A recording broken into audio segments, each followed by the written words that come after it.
Welcome to Soccer Morning on World Soccer Talk. Here's your host, Jason Davis. Good morning, everybody. Happy Wednesday. Welcome into Soccer Morning right here on WorldSoccerTalk.com. Big day for you in the soccer world. U.S. men's national team game day, Mexico game day, Gold Cup semifinals tonight in Atlanta. We'll get to that momentarily. Also on this program, very excellent guest. It's been a while, but Manuel Veth, FutbolGrad.com, will join us. We'll talk to him about some issues coming to the fore again in Russia, and that's racism. It continues to be an issue in the Russian Premier League. The latest incidents involving Emmanuel Frimpong, Hulk, the Brazilian striker, talking about the regular racial abuse he gets playing in Russia. How will this impact anything going into 2018? We'll get Manuel's take on those issues in just a couple of minutes. In the meantime, we do have to line up our headlines this morning, again, ahead of a U.S. men's national team game and a Mexico game and a Jamaica game and a Panama game and everything happening in the Gold Cup. Had some results from last night. We start in the U.S. Open Cup. 2 results from Tuesday night, or Tuesday afternoon, in the case of the Philadelphia Union beating the New York Red Bulls on penalties at Red Bull Arena. McCarthy in goal for Philadelphia, the hero. Big stops for him in penalties, and the Union move on to the semis. Big gut shot for New York, considering that they put out a very strong lineup in that game and probably thought they would be able to win it at home. Remember, this game had a bit of controversy surrounding it in light of the scheduling issues. The Red Bulls had put a International Champions Cup friendly between PSG and Fiorentina on the schedule on Tuesday night. They played this game in the afternoon because they play Chelsea tonight at Red Bull Arena in another friendly. The other quarterfinal matchup that happened on Tuesday, Sporting Kansas City beats Houston 3-1. They were down a goal. They came back. Luis Garrido with a red card for the Dynamo, and the 10-man Dynamo could not overcome Sporting at Sporting Park. That is Sporting's 9th consecutive win at home. That is an insane record. They are unbeatable in that stadium at the moment. You have the Chicago Fire hosting Orlando City Soccer Club tonight in the last quarterfinal. The winner of that match will take on the Philadelphia Union in the semis, while RSL will take on Sporting Kansas City. Gold Cup, as I mentioned, USA Jamaica, 6 p.m. Eastern Time in Atlanta. The United States with their most difficult challenge to date in the tournament. Lots of talk out of Jurgen Klinsmann and the U.S. camp about not taking the Reggae Boys lightly. They absolutely should not. There's also a very excellent profile of Giles Barnes over at SI.com by Grant Wall that you should read. His winding road to MLS, to the Houston Dynamo, and to the Reggae Boys. Mexico-Panama is the second game, 9 p.m. Eastern. Giovanni Dos Santos has been ruled out of that match through injury. This is a challenge for Mexico, just as it is for the United States. If we're going to see that final that everyone expects to see, Mexico-USA in Philadelphia in a couple days' time, then Mexico's got to overcome Panama as well. FIFA has told Crossfire Premier, the former club of one DeAndre Yedlin, to take their concerns to the Dispute Resolution Chamber of FIFA. This is where FIFA adjudicates issues within the football world. This is from Leave You Bird over at SI.com. After initiating correspondence with Spurs, Crossfire alleges that MLS prevented the club from receiving its due payment and that U.S. Soccer would not intervene. FIFA has told Crossfire Premier to take its case against Major League Soccer and the U.S. Soccer Federation for solidarity payments to the governing body's Dispute Resolution Chamber. And they suggested this in a letter to Crossfire Premier. We acknowledge receipt of your correspondence and have noted you deem that Crossfire Foundation is entitled to a portion of the solidarity contribution, FIFA said in its letter. The body competent to hear disputes relating to the solidarity mechanism between clubs belonging to different associations is the Dispute Resolution Chamber. Part of the issue here is that there is a significant cost to go into the DRC. The usual stip cost was one major sticking point that prevented Crossfire from taking its case to the resolution chamber immediately. But the letter from FIFA states that bringing this case would cost no more than 5,000 Swiss francs, or just less than $5,300 right now. The club previously believed it would be on the hook for 25,000 francs or $26,000. We'll see how this plays out. This has been an issue we have tracked here at Soccer Morning over the last couple of weeks and could have major ramifications on the structure of youth soccer in the United States, especially as it relates to pay-to-play and the like. Remember, at the heart of this issue is also the problem of pay-to-play. The fact that DeAndre Yedlin's parents likely paid significant funds to Crossfire Premier for his soccer education, and therefore it seems as though Crossfire is looking to be paid twice for the development of DeAndre Yedlin.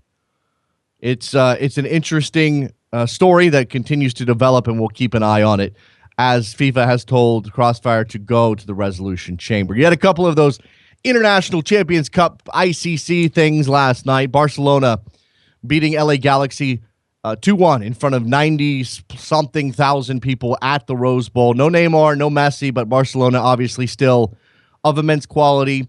They beat LA. You had Gerrard and Keane in the first half, and then a switch from the Galaxy. They basically turned over the whole team, put in a bunch of kids who acquitted themselves fairly well. You obviously had the Galaxy getting a goal. That came in the second half.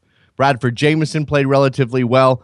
You have Lassiter, who is a Galaxy player that is, I believe, the son. I need to check on this because I didn't pull it up this morning. Ariel Lassiter, right? The son of U.S. international Roy Lassiter. He is a Costa Rican player, has played for both the Costa Rican U20s and the U.S. U23s. He signed with the LA Galaxy 2 in December.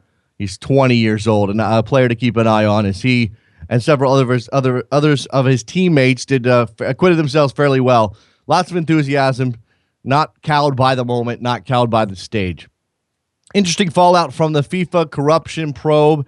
A friendly between Brazil and Argentina planned for the United States in September has been canceled. The head of the company handling logistics for the Argentine national team told the Associated Press on Tuesday that the match has been called off as the two Argentine businessmen who own Full Play, a sports marketing company which had rights for the friendly, remain under house arrest in Argentina after being indicted in May by the U.S. Justice Department. You're going to see more of this. You're going to see more of these friendlies, which are being put together by organizations, by companies that have been pulled into the indictment, canceled, put on hold. We're clearly waiting on the fate of the 2016 Copa America tournament, Copa America Centenario, set for the United States. Do not know as of yet if that will happen.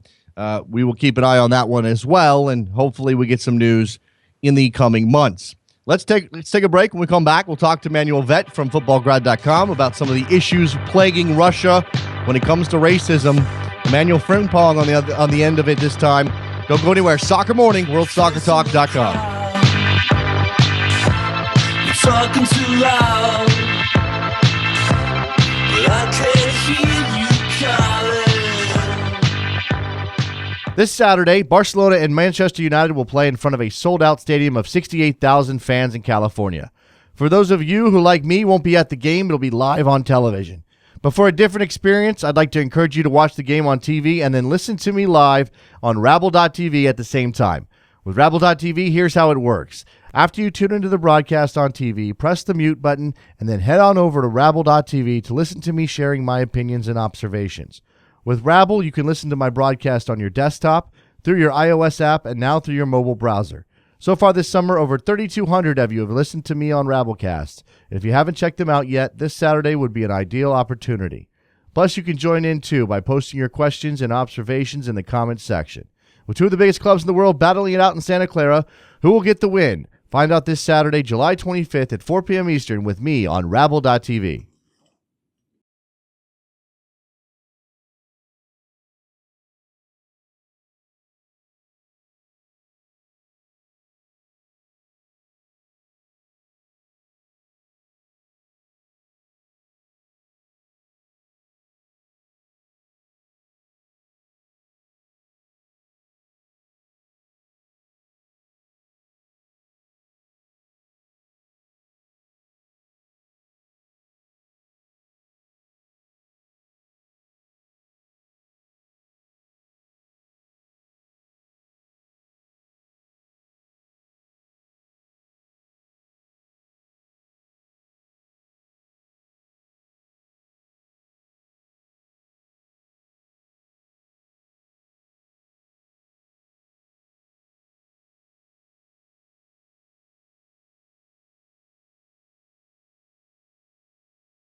Welcome back to Soccer Morning on World Soccer Talk with Jason Davis. Here we are back on Soccer Morning on a Wednesday, diving into some Russian football topics with our friend Manuel Veth from FutbolGrad.com.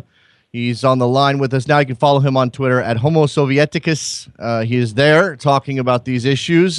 Manuel, how are you this morning? I'm all right, Jason. How about you? I'm well. This is not good circumstances to speak with you under, but I think this deserves some further exploration. And recently, we've had some of these racial abuse incidents in Russian football that seem to happen entirely too often. And more importantly than the incidents themselves is the reaction. First, outline exactly what happened with former Arsenal player Emmanuel Frimpong, who's now at Ufa, I believe. Yeah, he plays with FK Ufa. This was a game, first day of the season in the Russian Premier League. So he was racially abused by a set of Spartak fans from the stands and reacted by both swearing at the fans and showing them the middle finger. And then was sent off as a result of that. Was sent off by the referee. Of course, at first you didn't quite understand why he was reacting that way, but all of that came out later. So quite sad. First day of the Russian Premier League season, and we right away have the first case of racism in the league once again. Now I don't know exactly the timing, but this incident comes right around the same time that Hulk, the Brazilian striker of Zenit St. Petersburg, has made some public comments that this happens all the time. He says almost every game he faces racial abuse. Is there any response at all within Russia and specifically Russian football over these incidents? I think, what you sort of see now is that they're starting to have the Russian football is starting to have a response. I mean, this has been going on for years. I've been recently to Russia to speak about this issue at a conference organized by the FAIR Network, and some of the numbers that were brought up at this conference were just staggering. Last season, halfway through last season, they had 99 incidents of racism. So this is pretty much every game or every week, isn't it? And so it keeps coming up and keeps coming up. And last season, I think because of some of the reports that were emerging and because Russia is coming closer to hosting the World Cup, what you sort of see now is that the Russian Football Union is at least responding to these problem cases, that they at least starting to punish fans and clubs. And the newest thing that you see is that a lot of fans are speaking out. The average fan goer, the ones that are not ultras, that they are saying, well, we don't really want to have this in the stadium. The one thing that I'm, of course, wondering is this due to society really realizing that they're having a major problem, or if that is just the case because, the World Cup is coming around and they're worried that this might have an effect on how FIFA will treat these incidents. So, but at least, there's dialogue now starting, but it's just sad that every game something is really happening. Certainly, and it needs to be addressed. Is the cynical view that this is a results-based sort of response that, hey, we have to be careful here, we have to fix our problem, or we need to address our problem because of the World Cup in 2018, because of what FIFA may do to us? Does that matter to you right now, or is any progress good at this point?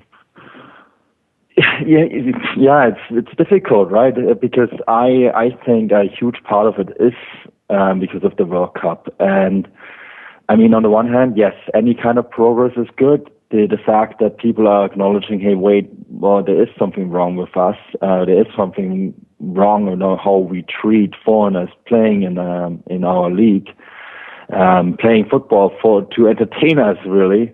And so there is that the awareness is starting. At least that's a good thing. I'm just sort of wondering sometimes if it's for the wrong reason. And what comes on top of that is this the sense that a lot of it is that they themselves feel victimized by Western media, sort of saying, well, look at the bad Russians and look at how racist they all are, and sort of trying to deviate some of the blame and trying to sort of state that it's been put out of proportion, that it isn't as bad as it is. So you have, on the one hand, the acknowledgement. On the other hand, you have this automatic reflex to say, well, it isn't that bad, and we're only being criticized because we are hosting the World Cup. So it's kind of, I think it's great that they're acknowledging it for somewhat, but I wonder sometimes if it is for the wrong reasons. There's a lot of things at play here. A lot of elements of the way Russia relates to the rest of the world, certainly to the West. And I guess what I need to know from you, Manuel, is whether or not Russia's society is dealing with these issues head on, or if this is only viewed through the prism of football. And I guess some of that relates to how homogeneous Russian society is right now, and whether or not that element can be, separated, divided from the rest of general Russian culture. Yeah, it's difficult because there's so many elements at play in Russian culture, right? And it's a very multicultural society because of its Soviet legacy. It's also a society that differs from the way people are in the big cities, Moscow, St. Petersburg, etc., and how the rural society is. It's in that sense very similar to the United States, where you find a very open, liberal-minded society in the big cities, and then when you go in some of the rural areas, it's very close-minded, and people would never even dare to address some of these issues. And it's very, I find it very difficult to judge if Russian people in general really realize what is at stake here, and what it means for some of these players coming to Russia, playing there, and being racially abused every game. I think that this kind of awareness isn't just there yet. It brings again the question of why black players would choose to go play in Russia. I mean, a paycheck is a paycheck, Manuel, and I know some of these clubs are paying very well, but Emmanuel Frimpong, maybe he didn't know what he was getting into. I mean, certainly his experience is going to get a lot of notoriety now, just based on this being the first game of the season, him being sent off, the reaction from the club, which I'll get to in a minute. What is the general consensus? Is it just about an opportunity to play at a fairly high level, or is there something else here? Well, I was very fortunate. In May, I was able to speak to Yaya Toure, who played, of course, at Metalurg Donetsk in Ukraine, where they have very similar issues. And he said that, 90% of the people treated him very, very well. He was welcomed with open arms, and he was given the opportunity to play European football. He was given the opportunity to prove himself at a relatively high level. And he said that, the people were nice and warm and welcoming, but it's enough that 10% of the people, if 10% of the people react this way quite openly and in a very aggressive manner, that of course is very hurtful. I think that players are going there because they feel that it's a high level where they can prove themselves. And for a lot of players, this is the first time that they get to play in European football. And when you play at a club, let's say CSKA Moscow or Zenit St. Petersburg, clubs that are regularly feature in Champions League football, it's sort of a very good way to present yourself to the larger European market. So I think that's why players are going there. And also I think that one has to remember that a large percentage of people in Russia will actually welcome these players with open arms. But then there's also this really frightening part of the society that is very aggressive and very, very racist, which is kind of makes it, I think, in some points very difficult for these guys to play there. I'm looking at some tweets. Soccer Morning, we're retweeting some things here. It looks like Frimpong has been handed a 2-match suspension for his reaction to this racism. Now, there seems to be a disconnect here, Manuel. Obviously, there are some people who are understanding that this needs to be addressed, that this can't happen. Even if it's a cynical reason for it, they at least acknowledge that they can't have fans, ultras, abusing black players on the field because of how it portrays Russian football. And then Russian football goes and hands a player who was racially abused and has an emotional reaction. Now, again, should Emmanuel Frimpong do what he did? I mean, I think that's up for debate. He clearly can't within the laws of the game. But to give him an additional suspension is another bad look for Russian football. Yeah, it's so difficult. What is the right way to react? I remember in Italian football, they had similar issues where a few players walked off and they were suspended afterwards. It's such a hard line, right? On the one hand, you have to honor the laws of the game, which clearly state, one, that players should not react to any fan abuse. If that is the proper way of handling it, I find that very doubtful. I'm actually more curious to see what kind of punishment Spartak will be handed in the last few years. The last year, the RFU has been very tough on clubs and handing several clubs tough suspensions, playing in empty stadiums, etc. But yes, of course, handing Emmanuel Frimpong another 2 matches is a bit of a slap in the face, isn't it? Yeah, this is from, I'm going to butcher his name and I apologize, Toke Müller-Tilade, Russian Football News editor. He says that Frimpong has been handed a 2-match suspension and Spartak has received a fine of 323 euros for throwing objects on the field. Well, yeah, that doesn't seem right. I think if what Emmanuel Frimpong said is correct, then Spartak should be punished a lot harsher. I don't think this is going to be the end of it yet, because in the past we have seen that clubs were given a light punishment at first, and then because of media pressure and pressure from the West, the punishments. Well, again, that's the cynical reaction. Oh, we have to do it now. Now, again, I talk about the disconnect between what, and I'm referring to a piece over at FutbolGrad.com, which everybody should go and read as soon as we're done talking to Manuel. It's a commentary on the Frimpong incident from Manuel and Saul Pope, and Saul has some quotes or some comments here translated from the Russian, from fans on the story on the websites where this was obviously written up for the press. And it's a lot of, we need to fix this. This is a problem. Spartak fans are terrible, et cetera, et cetera. It's sort of the right tone that you want to hear. Again, even if it's about 2018 and sanctions, at least it's going in that direction. And the disconnect happens when the Russian football authorities get involved. And I'm not even just including, the league bosses or the Russian FA. I'm talking about club management. In this case, Emmanuel Frimpong's club is Shamil Gazizov. It was an unfortunate incident. There were people who could have shouted things. These are emotions which go away after the game. We are partners with Spartak and are on good terms. And what Frimpong did was wrong. Sometimes you have to hold back the tears and just put up with it. That's the wrong way to handle this, Manuel. Yeah, I agree, and it is absolutely the wrong way. But the club bosses, they are like a fraternity, aren't they? And they're gonna stick together no matter what. And the first reaction, and it's quite typical, is to protect yourself and not the players, which is absolutely wrong. And the way the Russian Football Union has been handling this, I shouldn't be too surprised, because we tried to organize this conference together with them in May, and all we got was red tape. So, it's not hugely surprising that this is playing out the way it is.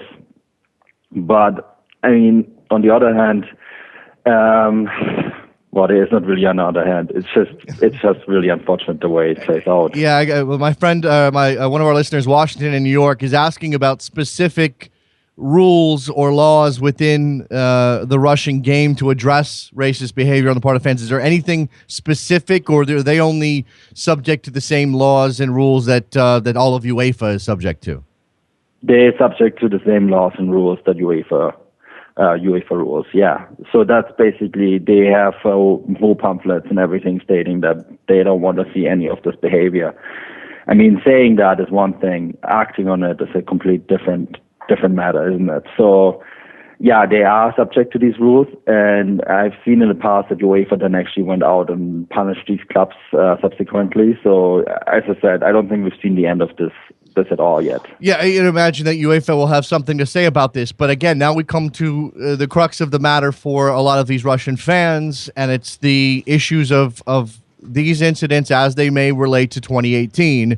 And for me, Manuel, it's not just about what happens on the field in 2018, although certainly that's going to be the most highly publicized situation. It's also about fans traveling to Russia. It's about the welcoming nature of the Russian people when the world gathers for a World Cup. Now, we saw at the Olympics, there were no issues as far as I am aware beyond budgetary issues.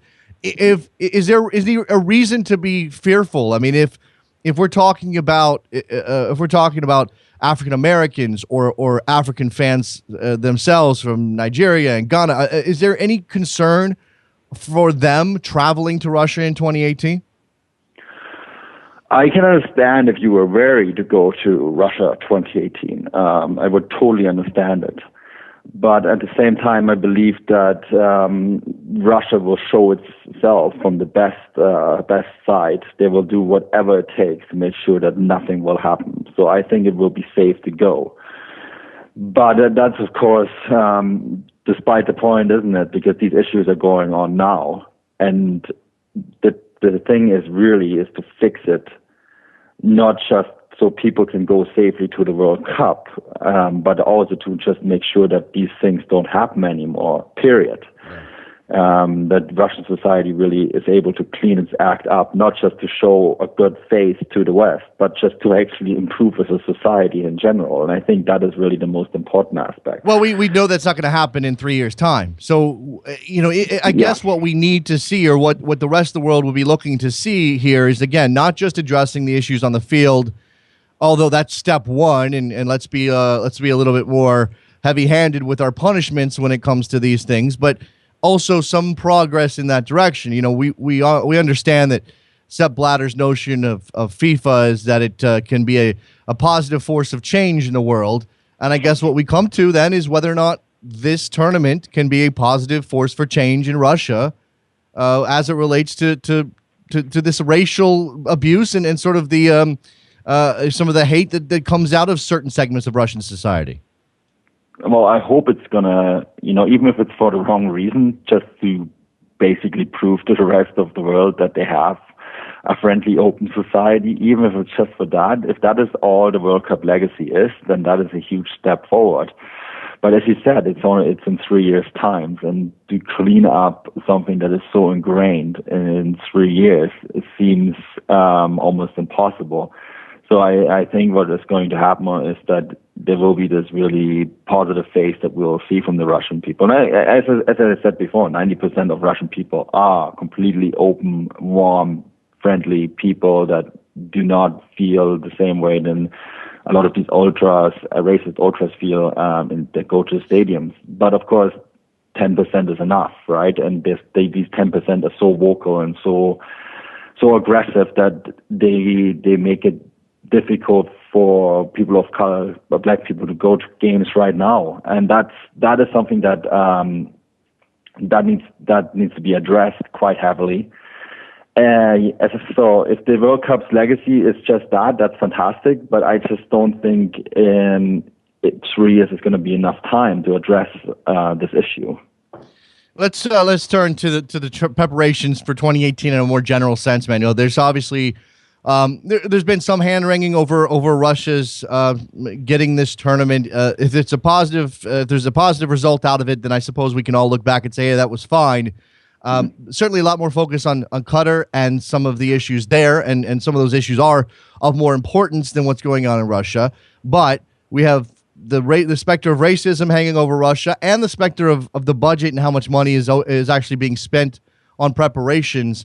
I guess stadiums matter more than anything else, but I have heard that the plans for hotels and lodging have been scaled way back, and that fans might be asked to camp out for this tournament.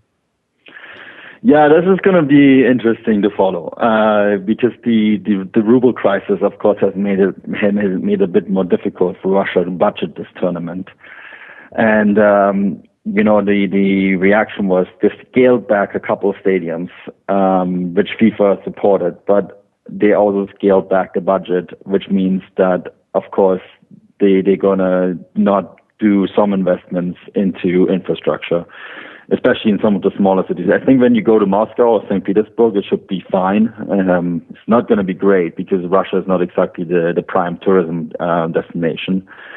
But I think when you go to the big cities, it should be okay. But yeah, I think it could be really interesting for people traveling to Russia and trying to find accommodation and trying to find places to stay. You know, it's one of the issues in Brazil was transportation, was that country's air travel infrastructure. What's obviously Russia's a big country. I don't know how spread out the sites are. I imagine there's some significant distances here. I know train travel is a major factor here, but what's the outlook for the amount of airline traffic that Russia's likely to get in 2018? I think it's exactly going to be like Brazil, because even though the tournament is taking place mostly in the western part of the country, the western part of Russia is still enormous. Mm-hmm. And so people will be, I think there will be a lot of flying. I think that's going to be okay because they're not obviously going to use some of the airlines that they use for normal day-to-day traffic in Russia. And there is going to be a huge reliance on trains. So there is a couple high-speed train lines that are now put in to connect some of the host cities, but they had planned to connect them all with high-speed train lines, and I don't think that's going to happen now. That's definitely off the table. You know, so much of the way that the West views Russia is based on the actions of Vladimir Putin. He is a large figure in all of this. Is there a sense that this tournament is part of I don't know, does it flow from Putin? Is it more extolling his personal virtues as much as it is sort of, hey, here's Russia and we're ready to host the world? Putin he played a major part in getting the tournament in the first place. I think that's a very difficult question. I think on one hand, of course, this is going to be another Putin show, just as it was at the Olympics. But on the other hand, I think that the tournament was ripe to go to Russia. They are the largest European country to never have hosted a tournament, a big tournament, period. So I think in that sense, it's not like Qatar where you think, well, we're giving the tournament to a country that has 300,000 people. We're giving this tournament went to a country that has a long tradition. The tournament in Russia has a long tradition of football, a very long tradition of football, and it was very much overdue to receive a tournament like this. But of course, you run into the danger to make this tournament a Putin show. That's definitely an aspect that's going to be interesting to watch. Finally, let's just in terms of the general health of the Russian Premier League, they instituted that schedule switch. They changed their seasons partly because of the World Cup, or maybe entirely because of the World Cup, if I remember correctly. There's clearly, you mentioned the crash of the ruble having an impact on preparations for the 2018 World Cup. How has that impacted the league, and how has it impacted the bigger clubs? And certainly, what is the outlook for the Russian Premier League within the greater environment of UEFA in the future? Well, what I think is interesting is that a lot of the very big clubs, the big clubs like Spartak, Zenit, CSKA, Lokomotiv, they were impacted by the ruble crisis, not because that meant financial difficulties for them, but because it actually meant that they were no longer able to justify their large budgets towards financial fair play. So that meant that some of these clubs had to scale back a bit. And Dynamo Moscow, for example, they were punished by UEFA, banned from playing in the Europa League, because not because they had a large debt, but because the UEFA didn't quite understand how they could have such a large budget and how how does this money, how it flowed into the club. It was quite, there was a huge transparency issue here. About the league switching over, I think a large part of that wasn't just for the World Cup. It was also so that Russian clubs could be more competitive, playing in Champions League and Europa League. Which is, of course, it didn't really help that much because they still have this massive winter break, because it's just too cold to play in Russia after November. It's just impossible. And really, it's also impossible to play in Russia before February. Even February is very tough, so you can't really play until March. So you still have that long winter break. But the idea was that to make clubs more competitive in European football. And I think they still suffer, not because it's not a competitive league, because it's a highly competitive league. It's a fantastic league to watch. If you just want to watch good football, it's a great place to watch. But it's because the winter break is really kind of making it very tough for clubs to compete, in that first round of the Champions League, the first round of the Europa League, that is quite early on in February usually. All right, last thing here, a question from our friend Mark on Twitter. He wants to know how closely the media is following the FIFA scandal. I know that there have been some statements, I believe, from Putin himself, outlining that the United States has overstepped their bounds. So clearly there's an antagonistic response to all of this. I thought the response by Russia was so interesting on the FIFA scandal, because I personally didn't think that it was ever in doubt that Russia would keep this tournament. But yet, the way Putin and the way the politicians in Russia reacted was such a symbol for Russia today, because the reaction right away was, of course, it's the West coming out to get us and trying to take the tournament away from us, and completely overreacted, almost in fear, thinking that the tournament is going to be gone, and hanging on to blood as much as they could. I thought it was really interesting watching this, because in my mind, I don't think Russia 2018 is going to be put in doubt, simply because it's too close to kick off. So I don't think they really had anything to worry about. But the fact that they reacted this way was just fascinating, because it was the same reaction that they would show to any kind of other political matter, any kind of other criticism towards Russia. So it was kind of like a mirror to what's going on in geopolitics in general. Yeah, I think you're right. I don't think there's any chance Russia loses this tournament, and that's interesting in light of the racism issues and certainly the fan response. So there's got to be there's some there's some paranoia on the part of Russian football in general, and that's we'll see how that ends up playing out. I'm running out of time. Manuel Veth from FutbolGrad.com. Make sure you follow him on Twitter. It's Homo Sovieticus. He's a fantastic follow for things Russian football, and obviously as we get closer to 2018, he's a must follow. Thank you very much for your time, Manuel. I appreciate it. It was fantastic. Thank you for having me. Let's take a break. When we come back, we'll open up the phone lines and talk to you on a Wednesday. USA, Jamaica tonight. What do you make of that? Don't go anywhere. Soccer Morning, WorldSoccerTalk.com.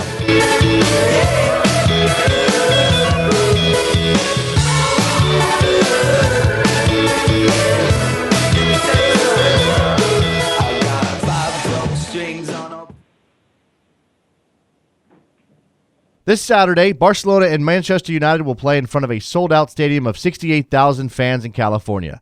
For those of you who, like me, won't be at the game, it'll be live on television. But for a different experience, I'd like to encourage you to watch the game on TV and then listen to me live on Rabble.tv at the same time. With Rabble.tv, here's how it works. After you tune into the broadcast on TV, press the mute button and then head on over to Rabble.tv to listen to me sharing my opinions and observations. With Rabble, you can listen to my broadcast on your desktop, through your iOS app, and now through your mobile browser. So far this summer, over 3,200 of you have listened to me on Rabblecast. If you haven't checked them out yet, this Saturday would be an ideal opportunity. Plus, you can join in, too, by posting your questions and observations in the comments section. With two of the biggest clubs in the world battling it out in Santa Clara, who will get the win? Find out this Saturday, July 25th at 4 p.m. Eastern with me on Rabble.tv.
Welcome back to Soccer Morning on World Soccer Talk with Jason Davis. Here we are back on Soccer Morning on a Wednesday, game day. United States men's national team, Jamaica. How excited are you? I almost put on my Bomb Pop shirt today, and I chose not to, and I don't know why, and I hope I don't jinx the national team. I should have probably worn it. Instead, I wore my Baller Blazer shirt, which, while it's a fantastic shirt, and you should go get one at backheel.com/store, doesn't actually represent the United States in a positive way because, as we know, Mr. Blazer was operating alongside U.S. Soccer for a very long time, doing his dirty deeds, and nobody called him on it. And, yeah. By the way, if we have to take up that mantle, hell yes, I'll do that. Now, they dragged Dan Flynn in front of a Senate subcommittee. They asked for Sino Galati to show up, and he didn't. And we called out U.S. Soccer on those issues on this show. I don't want it to go away. It can't go away. Chuck Blazer, again, was doing his thing in the United States for 25 years. And nobody stood up and said, hey, wait a second. That guy's doing some stuff. No, they said, we can't mess with the system. Got to work within the system, even if the system is Chuck and Jack and everybody doing their dirty. By the way, did you see this? Did you see what Jeffrey Webb used as bond? Trevor, did you see this story? This is amazing. Jeffrey Webb, in order to secure his $10 million bond after he was extradited from Switzerland to the United States, he used a 2015 Ferrari, a 2014 Range Rover, a 2003 Mercedes-Benz, a $401,000 account in his wife's name, his wife's diamond wedding ring, a 401k his wife holds, 11 watches, 11 luxury watches. Now, where did Jeffrey Webb, the president of the Cayman Islands Football Association, and subsequently CONCACAF president, because we know how the Caribbean does when it comes to voting in their people, where did he get 11 Hublot watches? Hublot? How do you say that? I always read it. I've never actually said it because I've never had one. Oh, Cartier Roadster, Breitling, Royal Oak Offshore, Luminor Marina. These sound like expensive things. 5 Rolexes. I know how that works. Where the hell did he get all this? Oh, wait a second. I know where he got it. You know where he got it. The world knows where he got it. And like I said, whether they did anything wrong or not, directly themselves, U.S. Soccer was party to all of it by standing there and letting it happen. Good Lord. Anyway, I really didn't intend to go in that direction. Take your phone calls, 646-832-3909. What do you expect from the United States tonight against Jamaica? What are you afraid of? What do you think the United States needs to do to win this game, make the Gold Cup final, and have a chance to win back-to-back tournaments? Are you worried at all?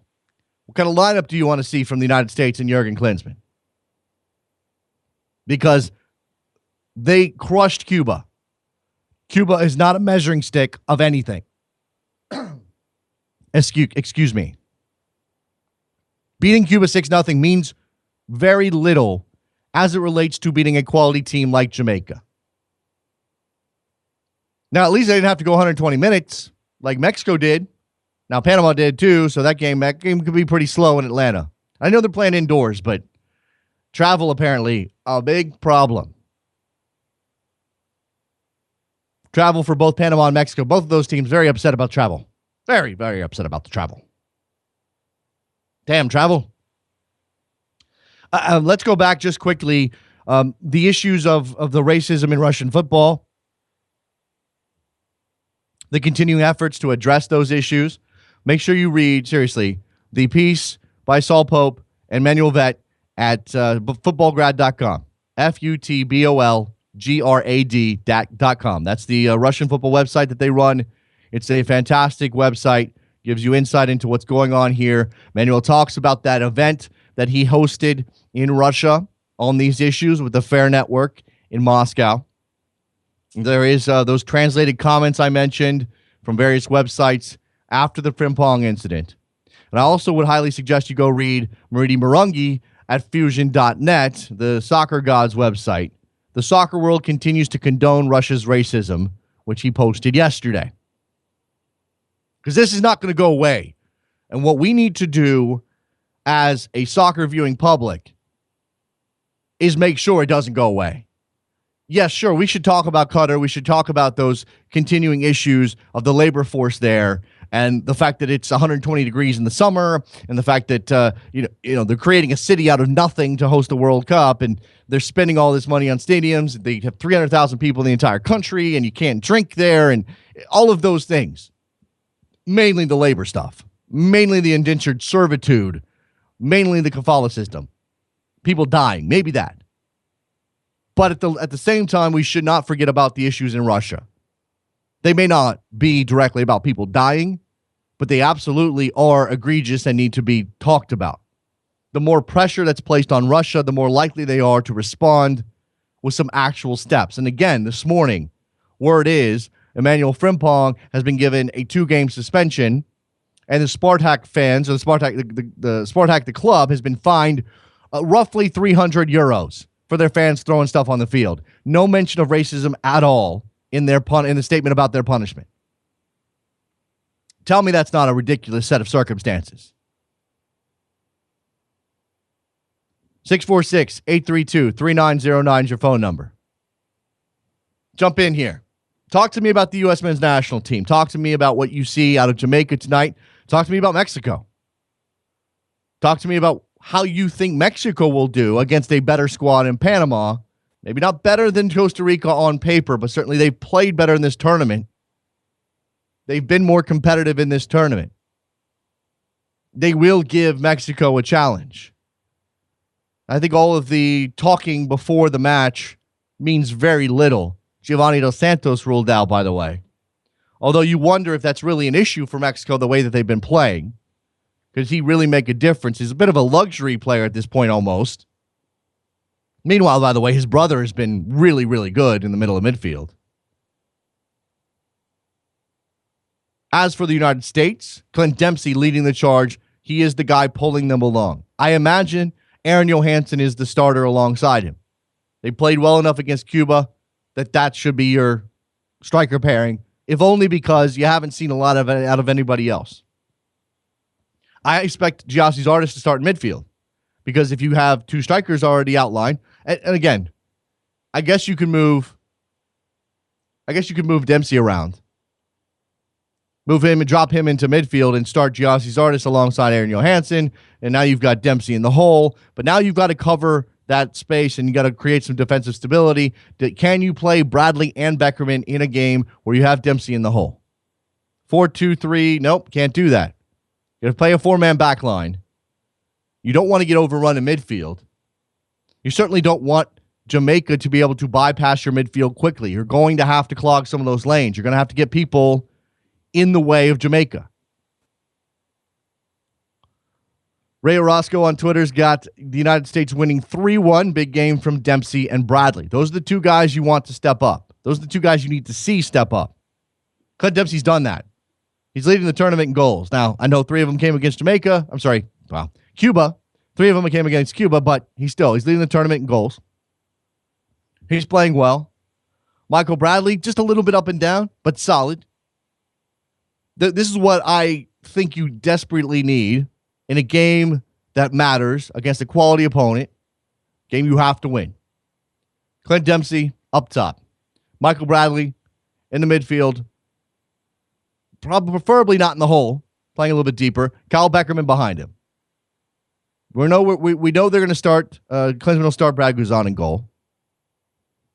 Beyond that, what else do you want to see? I think Alejandro Bedoya gives you the best chance to win. I don't know if Giassi Zardes is defensively strong enough, but he's got the speed to keep up with the Jamaicans up and down the flank. You play Fabian Johnson behind him, or I suppose now that you got DeMarcus Beasley, you play DeMarcus Beasley behind him. There's plenty of quicks there left in DeMarcus's legs.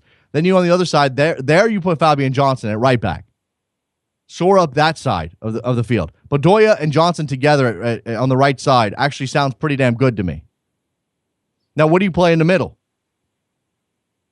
You're going to go with Omar Gonzalez, not the fleetest of foot, but can win everything in the air. How much do you expect Jamaica to actually play the ball in the air? They're going to go with the youngsters, Ventura Alvarado, who has been extremely shaky throughout this tournament. And obviously you got John Brooks.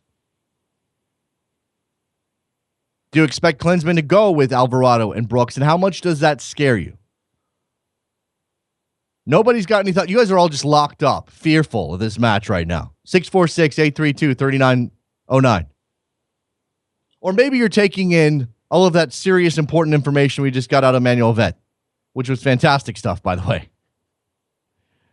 He's great on the air. It's great on this show. And we'll continue to watch that story. A Gold Cup final, Mexico, United States, and Philadelphia, is what we all sort of expected. I mean, you could have thrown in a wrinkle or two, but I think most people would have said it'll be the USA and Mexico in the final on July 26th in Philadelphia. It's just a matter of how we get there. And I was reading this morning a piece over at ESPN FC in which Jeff Carlisle, noted American soccer writer, and our friend Tom Marshall, Mexico World Cup on Twitter, sort of they took stock of their respective beats at this point. Carlisle looked into the United States and considered where they are, while Tom Marshall looked at Mexico. And the bottom line is, are they good enough to win right now? Can you see them winning this tournament? And to be honest with you, both of them have serious questions. And I think tonight will tell us something about who the favorite's going to be, clearly. You have to enjoy Jamaica coach Winfried Schaefer pulling out the underdog card. I mean, the hardcore underdog card. Saying that this is David versus Goliath. It feels like David versus Goliath. That's fine with us. We'll try to hit the giant where it hurts most.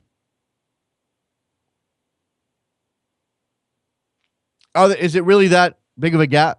I mean, look, I don't think anybody thinks Jamaica's on the U.S. level, generally speaking, but in this tournament, the way things have gone, I don't know. Jamaican forward Michael Seaton, a DC United player. We're feeling good on and off the pitch, and that brings a confidence to our team.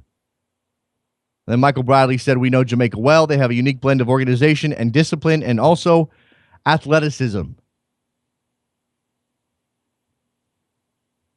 So the United States doesn't sound like they're taking Jamaica for granted, that they're just going to walk this game. But let me tell you something. The way that they've come out in this tournament, aside from the Cuba match, they can't afford to be going down a goal in the first 15, 20 minutes. They have to come out with the higher intensity level. Because that's one of the criticisms. Whatever you make of Klinsmann and his tactics and where he's pushing this program, one thing you can certainly criticize him for is the lack of intensity out of his team when that first whistle blows. That hasn't been very good. Not in the group stage. Cuba was a pushover. Cuba we throw out. So considering that, you need to see something better out of them in the first 15 or 20 minutes. You need to see them with their foot on the gas. Now, that doesn't mean that we'll want them to bunker if they score and sit back and wait for Jamaica to try to break them down, even if that's a reasonable tactic. What you need to see is a goal in the first 15 or 20, and the United States continue to push. Put pressure on Jamaica, put pressure on the ball, make them play slower, make them play sideways, for lack of a better way of saying it. Albert in LA, you're on the air. Hello, Albert. No? Hello, Jason? Yes, you're on the air. What's up? Hey, this is Robert from LA, not Albert. Trevor's typing too fast. Robert. Yes, of course it is. Hi, Robert. Okay, hey, Jason. Real fast about the Jamaica U.S. I don't think this is a David versus Goliath because this is a team that beat us in 2 years ago in World Cup qualification. So it's going to be a very, very I want to say it's going to be very evenly matched and very hard to win. But I believe the U.S. will win. Okay. I think that look again. Don't underestimate Jamaica. Man for man, the United States is a better team. They should have maybe not a home field advantage certainly in Atlanta necessarily, but they should be more comfortable in those environments. I don't know. By the way, this is the first time that U.S. has played in Atlanta since 1977. That's pretty amazing. So what's the score line, Robert? I see 2-1. All right, 2-1 United States. Don't think they can keep a clean sheet, but perhaps they get 2 on the other end. Dempsey and Zardes to score. Right? That sounds good, right? Yeah. Well, yeah. Zardes. Yeah, I like Zardes. Okay. Keep my boy up there. By the way, what'd you make of that? What'd you make of that game last night? Because especially the second half, which was way more interesting. Well, yeah, but as you can see, when you make like wholesale changes in the second half, both teams make it. It's going to be a very, very different flow of the game. Of course. But 92,000 out to see that game. Clearly, Barcelona's the draw. But you put those kids, Ariel Lassiter, Bradford Jamieson the fourth, some of those other kids. I'm forgetting the forgetting the other forward you guys have that you've been using recently, who started the game actually. Maybe in midfield. When you put them out there and you say, here's a giant crowd who's there for Barcelona. You're playing against some of the best players in the world. You're playing against one of the best clubs in the world. I thought they showed a lack of fear that was encouraging. And honestly, the sense I got, Robert, when I went to bed last night, the thing I was thinking about is LA is spending money on Gerard, Dos Santos. They've got Keane. They've got Zardes locked up. They've got Omar Gonzalez. They've got this talent level. And they've got these kids coming through. I mean, I don't know who's going to be able to compete with LA. They're not going to win every title. But over the next 10 years, I could see them winning 4 or 5. Yeah, they'll be up there in every year with like every tournament, especially with Sport Shield Cup, hopefully Champions League. Hopefully about that. Also, it was way better than last year's 8-0 rubbing from Manchester United. Yeah. So, all right, Robert. There's that. Yeah, I got to run, man. Appreciate the call. There goes Robert in L.A. Little delay on his end. Apologize for that. Eddie in Brooklyn. What's up, man? Hey, what's up? So this whole David Goliath thing, can't let you guys get away with this. It is 100% David versus Goliath. All right. All right. Calm down. As long as this Gold Cup continues to be the shambolic tournament that it has always been, it will always be David versus Goliath. You're playing USA or Mexico. Okay. Period. Shambolic tournament. Look, it certainly has its issues. This tournament, we know it does. There's no doubt about that. And yeah, the damn thing is lined up for USA or Mexico to win it pretty much every year. And every 2 years, and you consider that, hey, Mexico's going to get calls like they got. Now, I haven't had you on the show since that happened. What was Eddie in Brooklyn's house like? And let me remember correctly, your wife is Mexican? Mm-hmm. Okay. So yeah, what was your house like when Arriba Peralta goes down under the Roy Miller, whatever that was? See, my wife is smart. She saw how I was the entire game and how my father was the entire game, and even my son who is rooting for Costa Rica. And when that happened, she knew, you know what? Don't celebrate this. Just don't, because she knew how wrong it was. She said she didn't want to accept it because we had our own bets and we just called it a draw because it was just absolute robbery. And she's smarter than that. It's I wonder though, like, are you the type? There have been times, I mean, if that happened to my team, and certainly the United States has had their fair share of rough calls, I can get angry. I mean, when I was 21, 22, I let that simmer for days. I imagine that's not you now, especially with the family and the wife, but it's got to make you mad. Like, you got to have gone to bed or angry that night.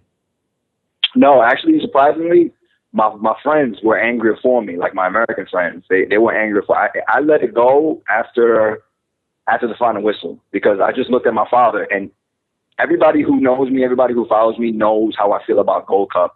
and how I've always maintained that it's nothing more than CONCACAF's biannual attempt to ensure that either Mexico or the U.S. go to the Confederations Cup. I've always maintained that. Okay. And I kind of felt like that validated everything I ever said about this. Like, again, I called it a shambolic tournament for a reason.